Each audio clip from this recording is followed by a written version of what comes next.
Words are an act of creation.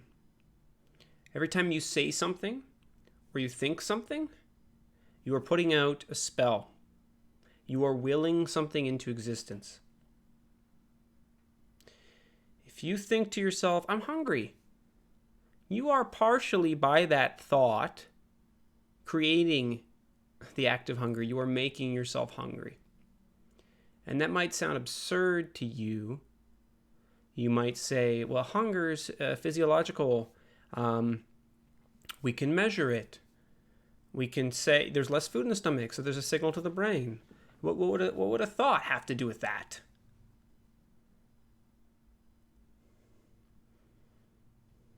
But then why did you think the thought? Why did you think I'm hungry? It's the thought I'm hungry that's modifying something. It's changing you. The thought I'm hungry happens, and then you go get something to eat. The thought clearly is doing something. I'm sure you've had times where you've been working really hard at some task and you didn't notice you're hungry. You didn't think I'm hungry. You were busy. You were doing something. Maybe you were writing an exam or you're working on a project or you're playing a video game. And when you get up from that video game, then you think I'm hungry. Because when you were engaged, when you were thinking something else, you didn't notice. You didn't think it. Once you become aware of how much power thought and speech has, it will change your life. I think many people have a cycle of thoughts that goes around their head every day. It's like 7 things you get to go through as a human. So if your 7 things are not good things, that's going to cause a problem for you. If you walk around thinking, oh, I need to buy groceries. Oh, man, I have so much work. I have to get caught up on my work. Oh, my house is such a mess. If that's your thought, my house is a mess. I need to do this. I need to do this. You are creating those problems by thinking that.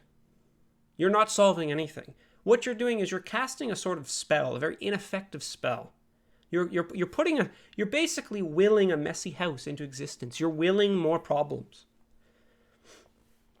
Think about it visually. Imagine every person, the thoughts in their head are actively creating things in reality. Imagine you could see this. Imagine you saw some mathematician walking down the road and you could see above his head the math and the numbers appearing. You could see his creation, like energy coming out. You see a business leader or a CEO. You could see his mind. He's thinking about his company. He's planning the future. He's going to do an acquisition. He's going to hire people. He's going to fire people. He's going to do whatever it is. It'd be this huge structure floating above him. They're creating something with their thought. They're doing something. What does your thought look like? What are you creating? If I could see the energy, if I could see in front of you your thoughts, what would they look like? Because if they are, oh, I need to do this, I need to do X, I need to do Y, I'm not good enough, it would be quite a pathetic spell. You would be embarrassed if people could see it. It'd be flaccid. People would go, oh, I don't want to look at that. Oh, look what this guy's creating. Oh, he's creating this like feeling of anxiety and he's carrying it with him everywhere. Why are you doing that?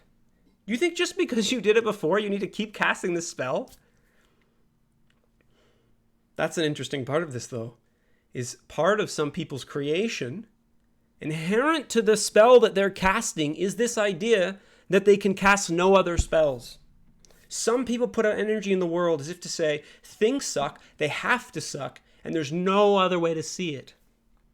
It's the spell of no change. It can't be changed. It can't be changed. That's the Eeyores. It's always going to be like this. It's stuck like this. No, that's dark magic. How about, think a thought for a second. How about it can be changed? It will be changed. It shall be changed. I am changed. I am becoming. That which I wish to be, now I am. I no longer am wanting. I am no longer begging. I am having. I am now having. I am it.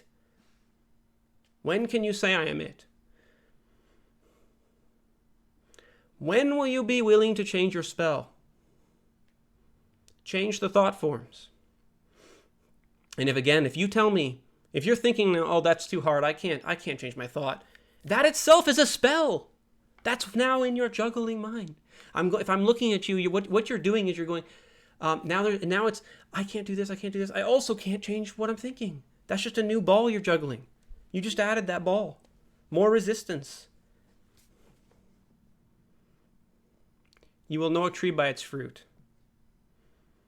So, if you don't want to change, or you want to keep casting faulty spells, my question to you is, are you happy? Are you fulfilling your goals? Do you feel satisfied? That's the measure of if your approach is working.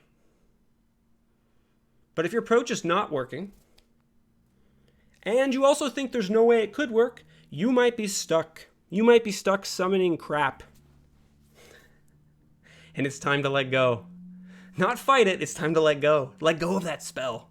Let go of those words. Stop creating a reality you hate. You're doing it. Stop hitting yourself. Stop hitting yourself. You can create something different.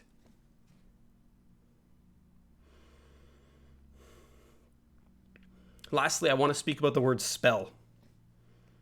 Am I saying magic is real?